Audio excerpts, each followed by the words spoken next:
What's the deal, then, folk? It's your boy Ed Honcho, coming back at you with another video. And y'all know, I told y'all I'm trying to be practice a little bit more etiquette, to be a little bit more proper, to not be as vulgar on these videos on this platform. But there are alternative platforms that I encourage you to join for free, where you can get the raw, uncut Honcho that you know and love. But let's get into it, man. So there's this crazy narrative going on with the election and what took place. And I kind of want to get into it because it's really crazy to me. Like, I don't understand it. And I'm not the most politically adept person in the world, like not by a long shot, right? But there are things that I do know. I think there's certain things that everybody knows, and there's things that we've discussed on here before. And so I want to talk about, you know, why we just give people credit for nothing. But let's get into it. I want to get in this article because I think this is crazy behavior. And then, like I say, well, I'll explain to you why I feel this way. So Eva Longoria was on a channel somewhere talking about the outcomes of the election, right? And she caught a lot of flack for it, for something that she said. And I have absolutely no issue with it. But let's get into the article. And again, I'll post a link in the description if you want to read yourself. I'm not going to read it word for word. Like, you're not illiterate, I hope not. And you go read it for yourself. Make your own opinions. Don't let my opinion sway you. But I would love to know what you think. Hit that comment section below. Let me know what you think, because you got to, you know, this is a community. It's not a channel. This is a community.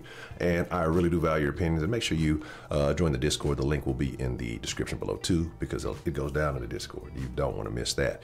So it says, actress Eva Longoria has apologized, clarified controversial, right? And I'm going to get to controversy. Controversial remarks she made during an MSNBC interview after many accused her of downplaying the pivotal role of black women in the president-elect Joe Biden's election win. Now, is that even a thing? Because I don't know if he's technically won yet. A lot of stuff going on. She basically said, U.S. Latinos are real heroines of 2020 election of Biden and Senator Kamala Harris, a Democratic activist. Longoria said on cable television late Sunday. So, in a fragment of a sentence that seemed to play into the hot button notion that black women were being erased for their contributions to the Biden victory. This is not true.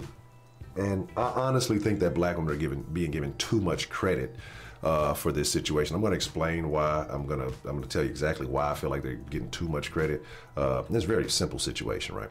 So let us keep going. It says, watching this, she said that's when she came back and watched. That sounds like I'm comparing Latinas to black women, which I would never do. I was comparing Latinas to their male counterparts, but my wording was not clear, and I deeply regret that. Like, because people lack comprehension, you know, you kind of have to dumb things down. You got to think about most Americans, I think, are at an 7th, 8th grade reading level, right? And it's not very high. So you gotta understand, like, reading comprehension is very poor. I mean, just basic comprehension of, you know, conversation. Like, people deliberately look for ways to skew your words. So you have to be extremely careful. But this is what she said. Excuse me, she continued her statement. She says, black women have long been the backbone of the Democratic Party. No shit.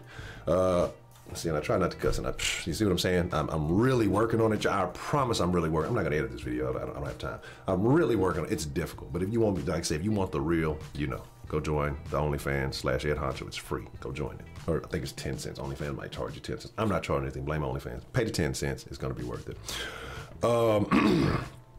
Says, something we have seen out in this election, as well as previous ones, black women deserve a standing ovation for the work they've done year after year. Again, so sorry for the confusion and lack of context on my part. It doesn't matter if you apologize. Like, stop apologizing. You know, mean what you said. You know what I mean? If they want to deliberately misconstrue it, that's on them. Like, let them. People are looking for reasons to be upset. Like, when there's nothing, they'll reach for something. And then you apologize, you're feeding into it like you meant that. So stop doing that if you're a celebrity, if you're anybody. So let's kind of get to what she said that got everybody outraged, right? This is the outrage statement. The women of color showed up in big ways. Of course, you saw in Georgia what black women have done, but Latina women were the real heroines here, beating men in turnout in every state and voting Biden-Harris at an average rate of 3-1.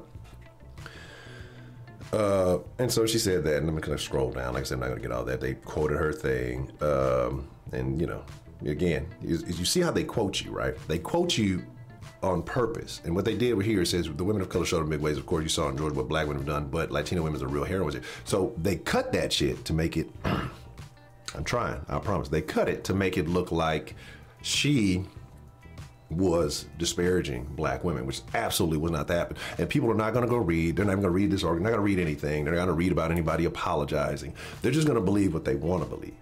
So don't go out and try to correct people. Anyway, preliminary exit poll data indicate that more than 90% of black female voters cast their ballots for Biden, while about 70% of Latino voters backed the former vice president, right? And again, I don't really care about, Latino votes for this, that, and the third. Say Georgia broke late for Biden, talk about Stacey Abrams. And again, kind of skipping all that. Again, you can go read that for yourself.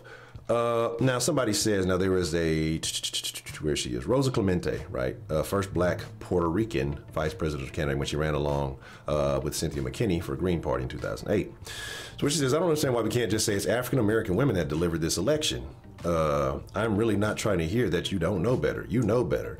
And then even when you say Latina women, you ain't talking about me. You're not talking about dark Latino women. We as Latinos, Latina, Latinx, Afro, Black, all of that, we have to understand that the African-American struggle in this country is a particular struggle that must always be uplifted. And we have to bring the nuance and the discussions until this country apologizes for enslaving African people. So, and, it just kind of goes down, she said, the way I roll is that one takes accountability means I can move forward. But she added she can't speak for anyone who may feel differently about the situation. Like, so you're wanting a personal apology or something? Like, I don't understand, right? Anyway, so it goes down again. You just kind of scroll down and said the black and brown communities delivered for Biden. Latinos turned out in record numbers in states where it really mattered.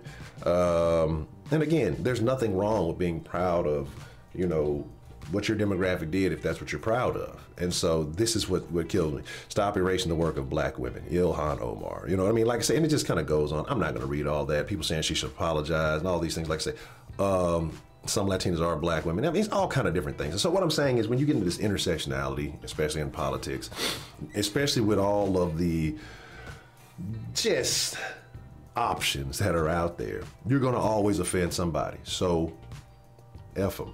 Right? Like, say what you say what you mean.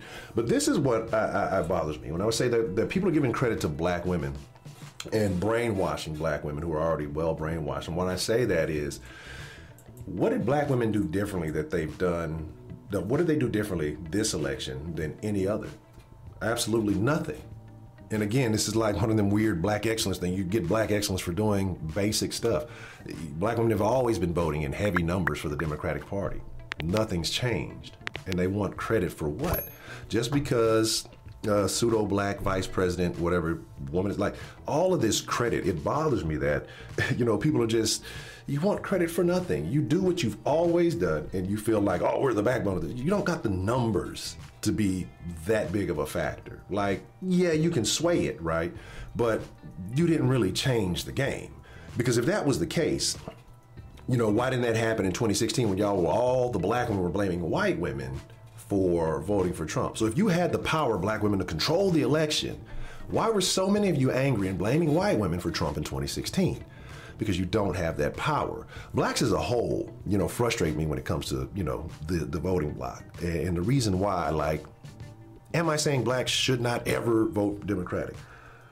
That's another conversation. But it shouldn't be in the numbers in which it is. That just means you're hogwash. Like Biden told you, you're the most loyal. When they use these code words on you, which means you're gonna vote for me. You're not gonna do anything different. You're, what he said, the most consistent demographic, some of those words. Basically, you're predictable. You're not gonna think for yourself. You're gonna do what we tell you to do. And you followed suit. So basically, black women want credit for sticking to the script they've always stuck to. I'm clicking on the wrong shit, big hands. Sorry, again, I said again. I'm trying to, I think it's 3 cuss words this one. I'm doing way better. This is way better than a normal video. You know that if you've been watching for long enough. But for doing the stuff that you've been doing all along, you want credit for it. Again, the reasons and my thoughts on, Democrats and the conservatives, I'm trying to stay away from that. I'm just pointing out that this is foolish. This is ignorant. Like, people are getting upset. Black women are getting upset, and they say some of the most ridiculous things too, right? And we'll get into that in another conversation. Maybe talk more about it in the OF/Honcho. Make sure you go sign up. It's free, maybe 10 cents, depending on how you rock. I can't control that. But I've been hearing some of the most outlandish things from black women. And again, it's like, it bothers me, it frustrates me, because they got you out here operating like cattle, you're doing it, and then you want a reward for it. You feel like you should be congratulated for doing what they instructed you to do. Anyway, with that being said, I want to know your thoughts. Do you think that black women have swayed this election? Do you think they have enough political power and pull to change the direction or the outcome of a presidential race? And I mean, you got to think about it on a nationwide scale. And I want to know how you feel. Do you think that they deserve more credit? Do you think that they've impacted this? And again, with the numbers constantly changing, all the questionable stuff going on behind the scenes, what happens if maybe it didn't turn out the way they thought? What if some of these things flip and switch and you know, the other guy ends up winning? Then what did you do besides look foolish? Anyway, it's your boy Ed Honcho, man. I thank you for watching this. Make sure you're following on all the proper social medias. Ed Honcho HTX on Instagram and Twitter. Then show live on Facebook. Every link you need is in the description below. Hit the subscribe button, hit the like, hit the notification bell. And again, make sure you're here. 1 p.m. Central, Monday through Friday. Like last week or so, kind of fell off. But we're going to be back on it. Like, get everything back in order. And make sure you come and join us. Come be a part of the conversation. But with that being said, I'm Chunky the Producer. Y'all be cool like y'all be cool. I appreciate you for watching. I'm out. Stop. Now I'm out.